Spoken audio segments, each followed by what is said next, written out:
मैं डॉक्टर भामा अग्रवाल आपके अपने यूट्यूब चैनल पर आपका स्वागत करती हूँ, अभिनंदन करती हूँ। आइए बच्चों, आज हम सूर्यकांत त्रिपाठी निराला द्वारा रचित विधवा नामक कविता का अध्ययन करते हैं। यह उनके काव्य संग्रह परिमल में संकलित है और प्रगतिवादी विचारों से ओतप्रोत है। यहाँ कवि ने विधवा की जो त्रासदीपूर्ण स्थिति है, जो सदियों से भारतीय समाज का अभिन्न अंग बनी हुई है, उसका अत्यंत मार्मिक चित्रण किया है। विधवा के मानसिक तनाव को बड़े भावपूर्ण शब्दों में स्पष्ट किया है। यहाँ उन्होंने बताया है कि बड़े लंबे समय से भारतीय समाज में विधवा को उपेक्षित, अभिशापित, शोषित, प्रताड़ित जीवन जीना पड़ता है। उसके दर्शन को अपशकुन और दुर्भाग्य का कारण माना जाता है। इस समाज में विधवा के प्रति किसी के हृदय में कोई सहानुभूति, संवेदना, भावना नहीं दिखाई देती और उसके दुखपूर्ण जीवन के कष्टों के निवारण की ओर भी किसी का ध्यान नहीं जाता है। ऐसे दयनीय जीवन को जीती हुई वो अपना जीवन यापन करती है और समाज के तथाकथित बड़े सम्मानित लोगों के द्वारा अपमानित और शोषित होती रहती है।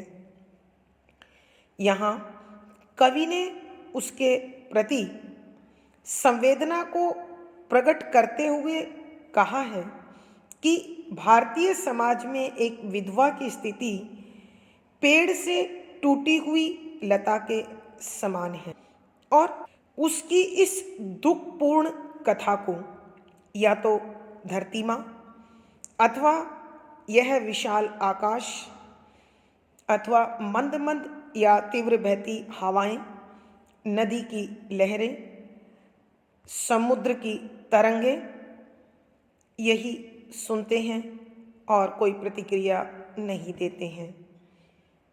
कवि बताते हैं कि यह तड़फती हुई जीवात्मा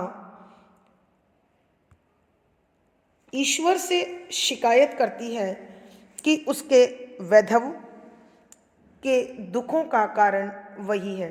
उसकी आंखें हमेशा आंसुओं से भीगी रहती हैं, उसके होठ सूखे हुए रहते हैं और उसकी चितवन दुखी और दयनीय बनी रहती है।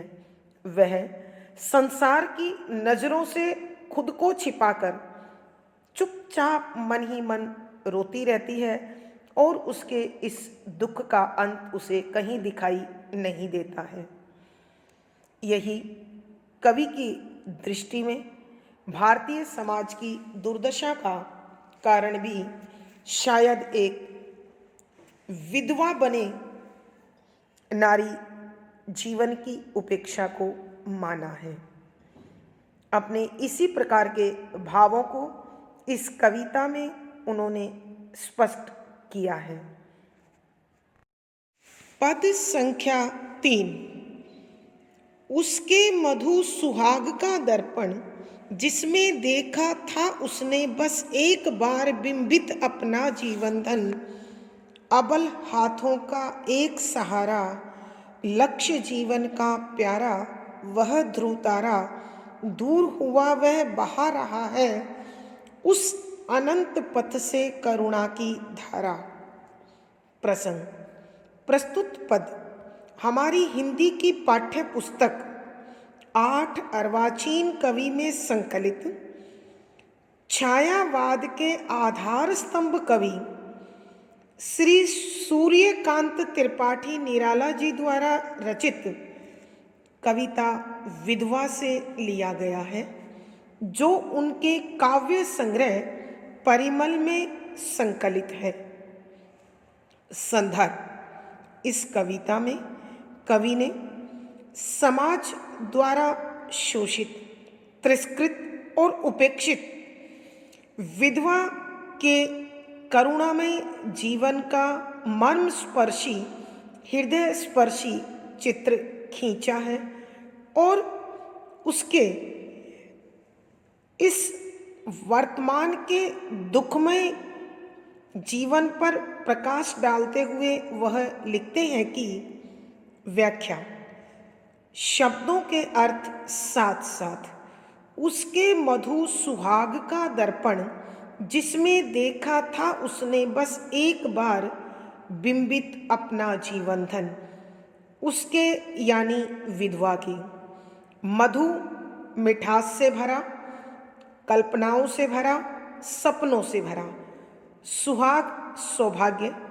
दर्पण दर्पण आईना शीशा, जिसमें अपने जीवन साथी की आंखों में देखा देखा था उसने, फिर विधवा ने बस केवल एक बार कुछ समय के लिए बिंबित, प्रतिबिंबित या चित्रित अथवा उभरा हुआ अपना खुद का जीवन धन, जीवन की संपत्ति अर्थात पति।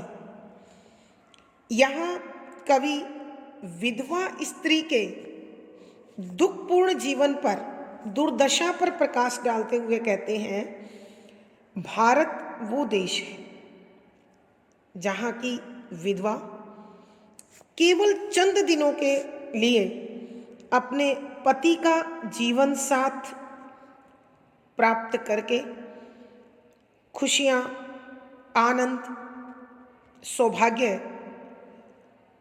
भोगती है और उसके बाद यदि दुर्भाग्य से उसका जीवन साथी उसका हाथ छोड़कर परलोक सिधार जाता है तो उसके जीवन में सिवाय स्मृति के, तिरस्कार के, अपमान के, उपेक्षा के कुछ शेष नहीं बचता। इन्हीं पलों पर प्रकाश डाल रहे हैं कवि। कवि कहते हैं कि भारत की यह विधवा जिसने केवल कुछ समय के लिए, केवल एक बार अपने जीवन के धन अर्थात पति के साथ संयोग के जो पल भोगे हैं, जिसमें उसने जीवन के सुखों को, जीवन के आनंद को, कल्पनाओं के साकार रूप को सौभाग्य के साथ प्राप्त किया था। अर्थात कहने का भाव यह है, केवल एक बार पति के सुख का आनंद पाया था और अब वह उन सुखद पलों के सहारे या उस जीवन साथी के नाम पर ही विधवा का जीवन काट रही है। वह पति उसके सारे जीवन की पूंजी थी। अबल हाथों का एक सहारा, लक्ष्य जीवन का प्यारा वह ध्रुव तारा, दूर हुआ वह बहा रहा है उस अनंत पथ से करुणा की धारा।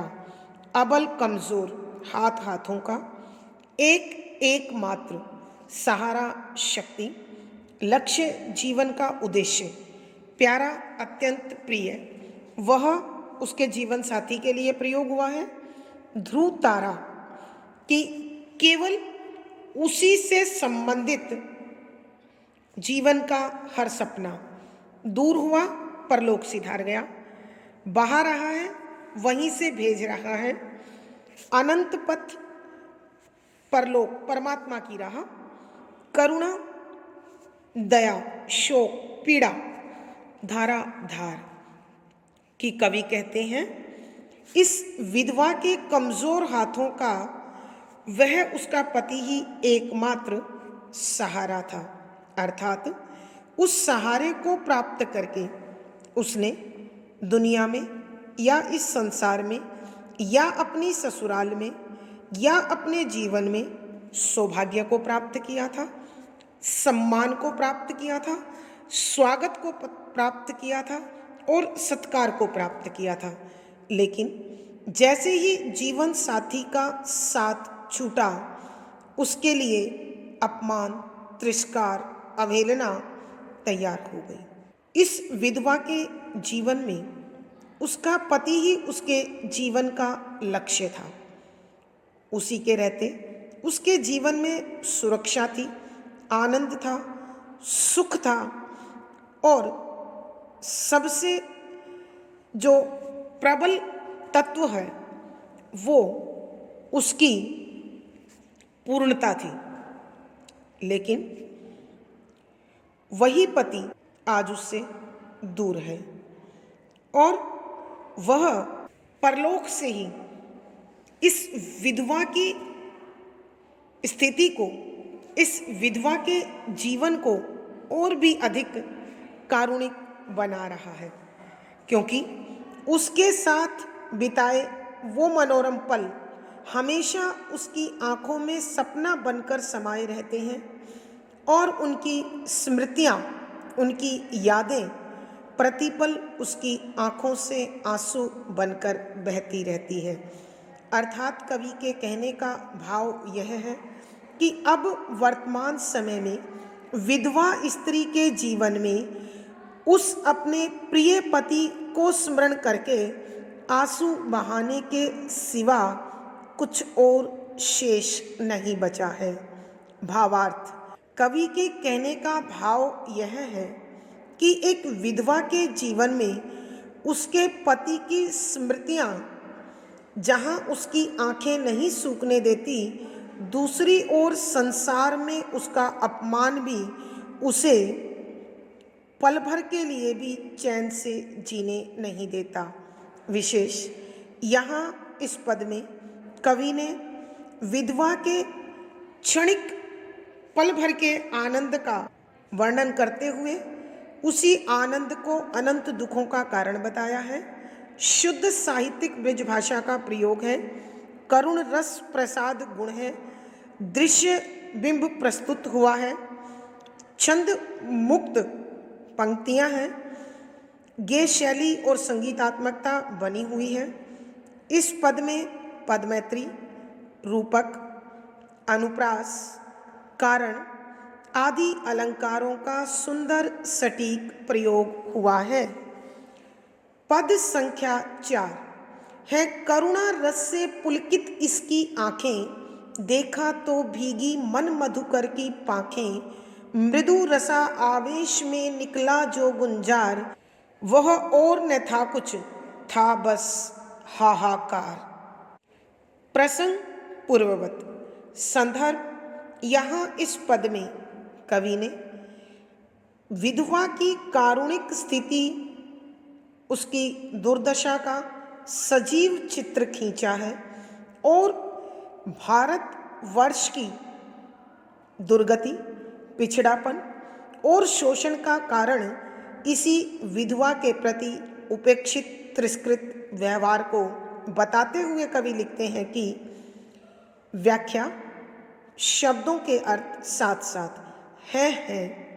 करुणा रस, करुणा दया से भरी हुई, रस आंसू के संदर्भ में प्रयोग हुआ है, से पुलकित, प्रसन्न, आनंद पूर्वक, इसकी विधवा की आंखें। देखा, जब दूसरे ने देखा या कवि ने देखा तो भीगी भीग गई मन रूपी मधुकर भंवरा की पाखें पंख, मृदु कोमल, रस आवेश, रस में बह जाना, गुंजार, गुंजन, गुनगुनाना, हाहाकार, चिल्लाहट, चीखना, चित्कार। व्याख्या देखें बच्चों। भारतीय विधवा की दुर्दशा को कवि अत्यंत संजीदगी से, सजीव भाव से प्रस्तुत करते हुए कहते हैं कि है करुणा रस से पुलकित आंखें, कि इसकी अर्थात विधवा की आंखों में बहते हुए आंसू हर पल उसकी आँखों को और उसके पल्लू को भिगोए रखते हैं। ठीक उसी प्रकार जिस प्रकार कोई भंवरा किसी फूल के परागकण का रस प्राप्त करता है तो उसके पंख, उसके पाँव भी उस पराग से भीगे हुए होते हैं। तो कवि ने जब विधवा के इस कारुणिक चित्र को देखा, इस कारुणिक दृश्य को देखा, तो उनका मन रूपी भंवरा भी उसके इस करुणा के रस से अर्थात उसके आंसुओं को देखकर रो पड़ा, दुखी हो गया, द्रवित हो गया, भावुक हो गया। मृदु रस आवेश से निकला जो गुंजार कि कवि कहते हैं उसकी आंखों ने जहाँ एक तरफ अपने पति के साथ बिताए सुखद पलों की स्मृतियाँ उसके आंसू नहीं सूखने देते, वहीं दूसरी तरफ समाज की उपेक्षा, तिरस्कार, शोषण के कारण उसकी आंखों में बेबसी के, लाचारी के, विवशता के, दुख के आंसू भी कभी नहीं सूख पाते। तो वह इस विधवा जीवन को भोगती हुई अनेक दुखों को भोगती रहती है और अपने अंदर ही अंदर सिसकती रहती है। अपने उस दर्द को, अपने उस दुख को किसी के साथ नहीं बांट सकती है और उसके मुख से इस करुणा से भरे जो शब्द फूटते हैं, निकलते हैं, वो शब्द केवल उसके मन की पीड़ा का सजीव रूप होते हैं। वो उसके हृदय का हाहाकार होते हैं। वो उसके रोते हृदय के करुणा से भरे बोल होते हैं जो कवि के हृदय को अत्यधिक आहत कर रहे हैं। एक बार फिर बच्चों इस पद की व्याख्या कर रही हूँ।